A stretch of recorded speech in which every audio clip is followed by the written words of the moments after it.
حضرت موسیٰ علیہ السلام سے ملاقات، پوچھا رب نے کیا دیا؟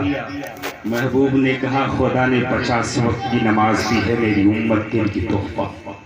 کہا واپس جائیں، آپ کی امت بے غیرہ گزرے گی، ادا نہیں کر پائے گی۔ پیارے موسیٰ علیہ السلام کو ہماری کتنی، اللہ کے نبی گئے، ایک مرتبہ گئے 5، رب نے کم کیا 45 بچے، پھر آئے، موسیٰ علیہ السلام نے کہا پھر جائے۔ مختصراً اللہ کے نبی 9 مرتبہ گئے اور آئے، 9 مرتبہ 45 وقت کی نماز کم ہوئی۔ اب لوگوں نے یہاں پر بھی کہا معاذ اللہ نبی کو معلوم ہی نہیں تھی، نبی کو غیب معلوم ہی نہیں، علم غیب، ورنہ کہہ دیتے پروردگار ابھی جاؤں گا، موسیٰ علیہ السلام واپس کر دیں گے، اس لیے مولا تو 5 ہی کر دے۔ تو میں کہتا ہوں وہ نادان ہے۔ یہ اعتراض تو معاذ اللہ خدا پر بھی لازم آتا ہے کہ معاذ اللہ خدا کو بھی علم غیب معلوم نہیں۔ اگر خدا جانتا تو کہتا محبوب 5 لے کے جا، ورنہ موسیٰ معاملہ یہ نہیں تھا، رب جانتا تھا، لیکن وہ جانتا تھا محبوب تو جا، بار بار آ تاکہ میں تجھے دیکھوں تو مجھے دیکھ، محبوب تو لے کے جا تاکہ تو بار بار آئے، میں تجھے دیکھتا رہوں تو مجھے دیکھ۔ یہی تو مرضی خدا بندی تھی۔ حضرات لے کے آئے، ابو جہل کے کانوں میں آواز گئی، نبی رات کے تھوڑے سے حصے میں مکہ سے بیت المقدس گئے، دوڑا پہنچا حضرت ابو بکر صدیق کے پاس۔ ابو بکر اگر کوئی انسان کہے رات کے تھوڑے سے حصے میں مکہ سے بیت المقدس گیا، کیا تم مانو گے؟ ابو بکر صدیق نے کہا کہ نہیں۔ کہا یہی تو تمہارے نبی کہتے ہیں۔ حضرت ابو بکر صدیق نے کہا قسم ہے خدا وحدہ لا شریک کے جس کے دست قدرت میں ابو بکر کی جان ہے، اگر میرا نبی کہتا ہے تو سچ ہے، یہ غلط ہو نہیں سکتا۔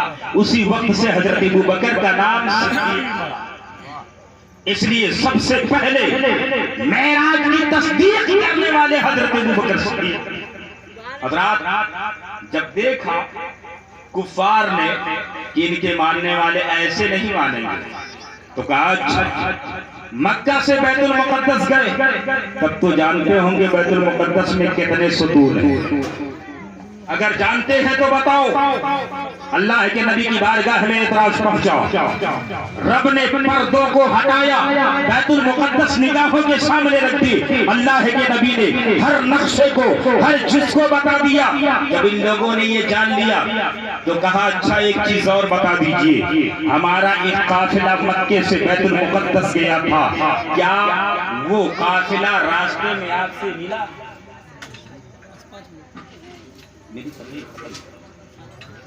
وہ قافلہ راستے میں آپ سے ملا؟ اللہ کے نبی صلی اللہ علیہ وسلم نے فرمایا ہاں، تمہارا قافلہ ملا تھا، تمہارے قافلے کے آگے ایک چیتا بڑے رنگ کا گھوڑا تھا۔ ان لوگوں نے کہا ہاں واقعی ہمارے قافلے جو تجارتی قافلہ گیا تھا اس کے آگے اس رنگ کا گھوڑا موجود تھا۔ پیارے آقا ارشاد فرماتے ہیں سنو تمہارا وہ قافلہ 16 تاریخ کو بدھ کے دن سورج ڈوبنے سے پہلے مکہ میں داخل ہوا۔ اب تو کفار کی خوشیوں کی انتہا نہ رہی۔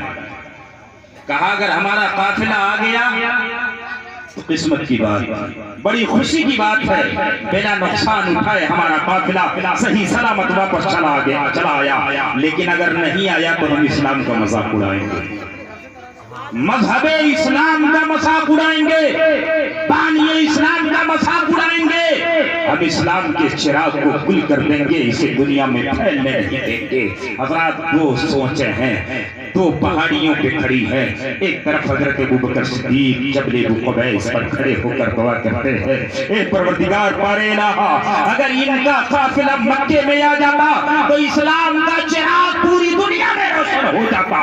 ایک طرف کفر سوچ رہا تھا، اگر نہ آتا تو ہم اسلام اور پانی اسلام کا مذاق اڑاتے. حضرات سورج بڑی تیزی میں ہے ڈوبنے کے لیے. کفار کی خوشیاں بڑھتی جا رہی ہیں, شور و غوغا بڑھتا جا رہا ہے. پیارے آقا کا شان نبوت سے باہر نکلے. ابو بکر, کفار کے ہاں آج کوئی تیوہار ہے, خوشیوں کا دن ہے؟ فرماتے ہیں آقا نہیں, آج ہی کا وہ دن ہے جس دن آپ نے فرمایا تھا ان کا قافلہ مکے میں پہنچ جائے گا. پیارے آقا نے فرمایا صدیق گھبرانے کی بات نہیں ہے, جب تک قافلہ مکے میں آ نہیں جاتا یہ سورج ڈوب نہیں سکتا ہے. پیارے آقا نے شہادت کی انگلی اٹھائی ہے اور سورج کے چاروں طرف اپنی انگلی کو گھمانا شروع کیا ہے, اور آقا دو عالم صلی اللہ علیہ وسلم کاشان نبوت میں دوبارہ تشریف لے گئے ہیں. خوشیاں منا رہے ہیں, کفار کی سورج ڈوب رہا ہے. بڑے بوڑھوں نے باہر نکل کر کے پوچھا تھا آخر تم اس قدر خوش کیوں ہو, خوشیاں کیوں منا رہے ہو, شور و غوغا کیوں مچا رہے ہو؟ تو ان لوگوں نے کہا تھا ایسا محسوس ہوتا ہے تمہاری عقلیں سٹیا گئی ہیں, تمہیں معلوم نہیں آج محمد ابن عبداللہ نے کہا تھا کہ آج ہمارا قافلہ صحیح و سالم مکے میں داخل ہو جائے گا.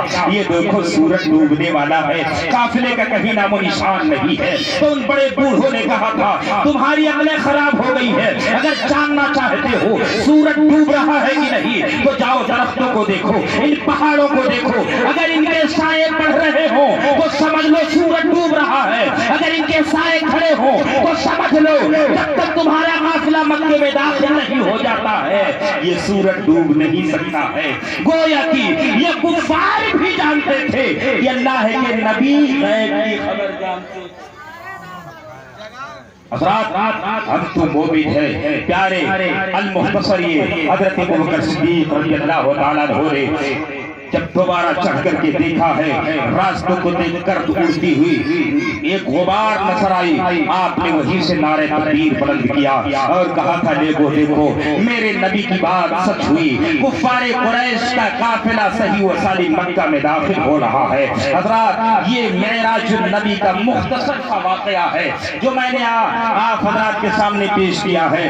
لیکن حضرات یہ جو معراج کا واقعہ ہے در حقیقت صرف اس میں واقعات معراج ہی نہیں ہے, بلکہ اگر اس میں ہم دیکھیں تو ہمارے لیے اس میں تربیت بھی ہے, ہمارے لیے ٹھہرانے کی باتیں بھی ہیں. اللہ کے نبی صلی اللہ علیہ وسلم نے برزخی حال کو جب دیکھا تھا اس میں بڑے بڑے بھیانک مناظر کو بھی اللہ کے نبی نے بیان فرمایا تھا کہ میں نے دیکھا تھا ایسے ایسے لوگ تھے. اس لیے پیارے اللہ کے نبی نماز لے کر کے آئے اور آپ نے فرمایا تھا الصلاۃ معراج المومنین, نماز مومنوں کے لیے معراج ہے. ایک سوال اٹھتا ہے نبی قرب خدا بندی میں پہنچے ان کی معراج, ہم نماز پڑھیں گے تو ہماری معراج کیسے ہوگی؟ تو حضرات مختصر جواب یہ ہے, اللہ کے نبی ارشاد فرماتے ہیں ایک بندے مومن جب نماز کے لیے کھڑا ہوتا ہے تو جتنے حجابات ہوتے ہیں سب ہٹا دیے جاتے ہیں,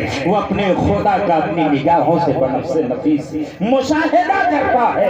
لیکن یہ دیکھو اگر تمہاری نگاہوں میں وہ طاقت نہ ہو, وہ قوت نہ ہو, ایسی روشنی نہ ہو کہ تم اپنے خدا کو دیکھ سکو تو یہ تصور تو کر لو کہ میرا خدا مجھے دیکھ رہا ہے. اگر ایسا تصور تمہارے اندر آ گیا, یہ خیالات آ گئے تو یہ سمجھ لو تیری بھی معراج ہو جائے گی, تیری نماز کی بھی معراج ہوگی. لیکن شرط ہے پیارے اپنے اعتقاد کو, اپنے عقیدے کو, اپنے ایمان کو سلامت رکھو, انہیں محفوظ کر لو, نبی کے عشق میں اپنے آپ کو فنا کر دو اور یقین جان لو اگر ہم نے نبی سے عشق کیا ہے تو ہمارے زندگی کی معراج ہے, ہماری آخرت آسان ہوگی اور یہی محبت ہمیں جنت میں لے جا کر پہنچا دے گی. اس لیے میرے نبی کا فرمان ہے پیارے جو جس سے محبت کرے گا اسی کے ساتھ اس کا حشر ہوگا.